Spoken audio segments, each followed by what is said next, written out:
शादी थी। धीरज शादी के मंडप में बैठा हुआ स्वाति का इंतजार कर रहा था। थोड़ी देर के बाद पंडित जी ने दुल्हन को लाने के लिए कहा तो धीरज बेचैनी से उस ओर देखने लगा जहां से दुल्हन आने वाली थी। थोड़ी देर के बाद स्वाति अपनी सहेलियों से घिरी हुई दुल्हन के लाल रंग के जोड़े में शर्माती हुई मंडप में आ चुकी थी।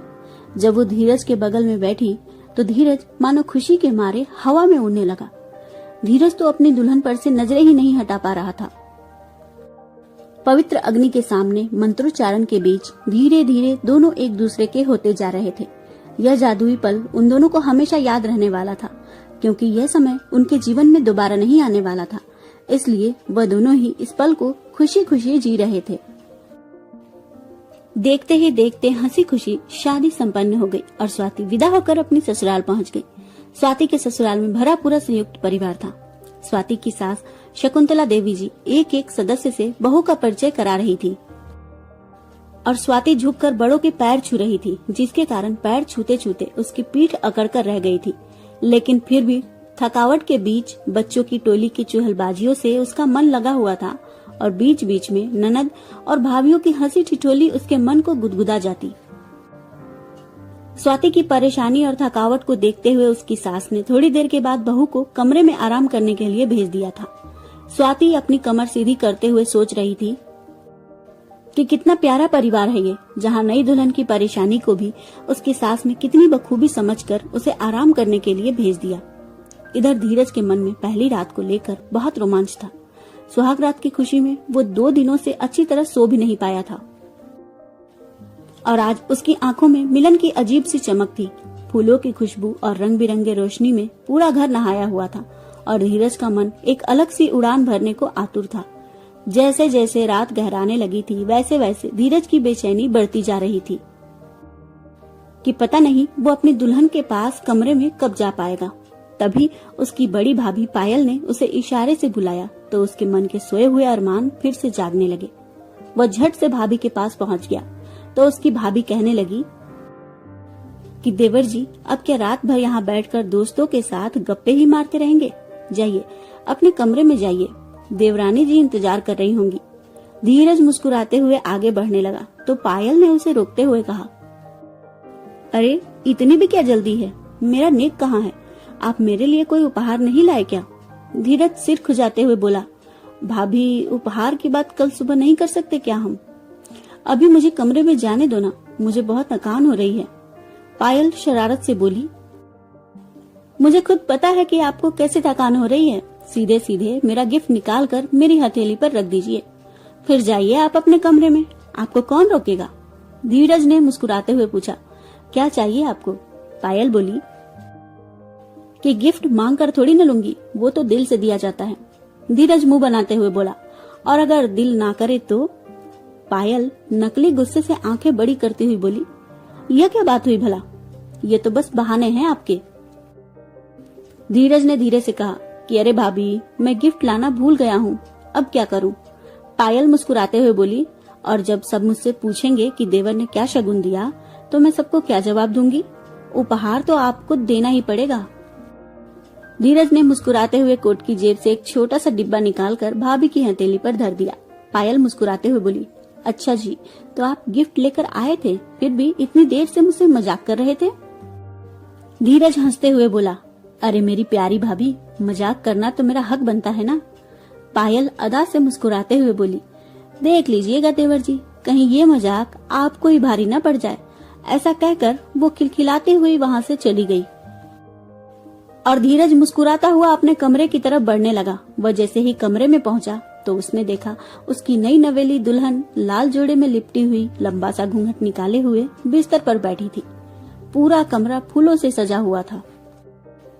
चादर पर फूलों की पंखुड़ियां बिखरी हुई थी। धीरज ने दरवाजा बंद किया। वो प्रेम के सागर में गोते लगाने को मचल उठा। नई दुल्हन के यौवन के सौंदर्य का रसपान करने के लिए वो व्याकुल हो उठा। उसका प्रत्येक अंग प्रेम की अटखेलियां करने को तैयार था। वो आगे बढ़कर दुल्हन के पास बिस्तर पर बैठा, लेकिन ये क्या, बिस्तर पर बैठते ही चादर के नीचे से कुछ आवाजें आने लगी। उसे अजीब सा अनुभव हुआ। वो झटके से उठ खड़ा हुआ और उसने चादर हटाकर देखा तो पूरे बिस्तर पर पापड़ बिछे हुए थे। यह सब देखकर धीरज हैरान रह गया और जोर से चिल्लाकर बोला, यह किसकी शरारत है? धीरज का झुंझलाहट भरा स्वर सुनकर कमरे के बाहर से हंसी ठहाकों की आवाजें आने लगी। धीरज ने नाराज होकर दरवाजा खोला तो घर के बाहर परिवार के बहुत से सदस्य खड़े होकर मुंह दबाकर हंस रहे थे। धीरज गुस्से में कुछ कहने को हुआ, तभी वहां से सभी लोग सिर पर पैर रखकर भाग खड़े हुए। धीरज ने झुंझलाते हुए फिर से दरवाजा बंद किया और वापस कमरे में आया। फिर सिर खुजाते हुए अपनी पत्नी से बोला, सुनो जरा तुम नीचे उतरो ना, मैं यह सब ठीक कर देता हूँ। उसकी दुल्हन चुपचाप घूंघट लिए हुए बिस्तर के एक किनारे खड़ी हो गई। धीरज ने मन ही मन उन शरारत करने वालों को कोसते हुए सारे पापड़ हटाकर पूरे बिस्तर की सफाई की और कबर्ड से एक साफ सुथरी चादर बिछाने के बाद उसने अपनी पत्नी से कहा, आओ बैठो ना, ये मेरे घर वाले भी ना बहुत शरारती हैं, देखा ना तुमने कितनी शरारत करते हैं। उसकी दुल्हन कुछ बोली नहीं, बल्कि उसने चुपचाप सिर हिलाकर सहमति का इशारा किया।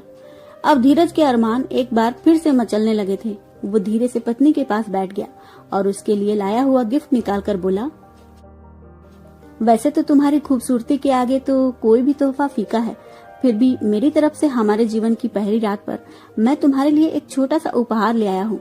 आज से हमारे जीवन की एक नई शुरुआत होगी और मैं बहुत खुशनसीब हूँ जो मुझे इस सफर में इतनी खूबसूरत जीवन संगिनी मिली। धीरज के दिल की धड़कनें बेकाबू हो चली थी। उसने हाथ आगे बढ़ाकर अपनी दुल्हन का घूंघट उठाना चाहा तो दुल्हन ने अपना चेहरा थोड़ा पीछे कर लिया। उसकी इस अदा पर धीरज सोचने लगा कि अच्छा, यह मुझसे शर्मा रही है। वह मुस्कुरा उठा और उसने फिर से घूंघट उठाने की कोशिश की। 2-3 प्रयासों के बाद धीरज ने आखिरकार अपनी नई नवेली दुल्हन का घूंघट उठा ही दिया। लेकिन ये क्या, दुल्हन का चेहरा देखते ही वो चौंक कर उठ खड़ा हुआ और दुल्हन के जोड़े में उसके जीजाजी हंसते हुए उठ खड़े हुए। उन्होंने झट से जाकर दरवाजा खोल दिया और धीरज का कमरा फिर से परिवार के लोगों से भर गया। सभी हंस हंस कर दोहरे हुए जा रहे थे और धीरज का चेहरा गुस्से से लाल हुआ जा रहा था। गुस्से के मारे उसके मुंह से शब्द तक नहीं निकल पा रहे थे। तभी पीछे से धीरज की माँ शकुंतला देवी जी आई और धीरज की छोटी बहन के कान खींचते हुए बोली, बस बहुत हो गई मजाक मस्ती, मेरे धीरज को और परेशान न करो। वहाँ नई दुल्हन भी थकी हुई होगी, अब इन दोनों को थोड़ा आराम करने दो। शकुंतला देवी जी को देखते ही सभी का हंसना खिलखिलाना शांत हुआ और धीरज की भाभी कहने लगी, अरे देवर जी आप नाराज मत होइए, हम अभी आपकी ओरिजिनल दुल्हन को लेकर आते हैं। इतना कहकर सब धीरे धीरे एक एक करके कमरे से बाहर चले गए। थोड़ी देर में धीरज की भाभी स्वाति को कमरे में लेकर आ गई। स्वाति दुल्हन के जोड़े में सिमटी हुई थी और उसने लंबा घूंघट लिया हुआ था। धीरज ने भाभी की ओर संदेह भरी नजरों से देखा तो भाभी खिलखिलाकर बोली, अरे देवर जी इस बार हम नकली दुल्हन लेकर नहीं आए हैं, यह देख लीजिए। इतना कहकर उन्होंने स्वाति का घूंघट उठा दिया और स्वाति शर्मा गई। भाभी ने दुल्हन को कमरे में छोड़ा और धीरज को छेड़ते हुए बोली, सुबह जल्दी उठ जाइएगा। फिर अपने आंचल से मुंह दबाकर हंसती हुई बाहर चली गई। धीरज ने उठकर दरवाजा बंद कर लिया। इस मजाक मस्ती के चक्कर में उसका दिमाग बिल्कुल भन्नाया हुआ था, लेकिन कमरे में स्वाति की उपस्थिति ने जादू सा असर किया और धीरज फिर से सुहाग रात की खुशी को महसूस करने लगा और उसने धीरे से स्वाति का हाथ पकड़कर उसे बिस्तर पर बिठा दिया। उसके बाद दोनों ने एक दूसरे को उपहार दिए, ढेर सारी बातें की और बातों ही बातों में दोनों कब एक दूसरे में खो गए दोनों को पता ही नहीं चला। धीरज और स्वाति के लिए ये एक यादगार रात बन चुकी थी। तो दोस्तों कैसी लगी आपको ये कहानी, कमेंट करके जरूर बताएं। धन्यवाद।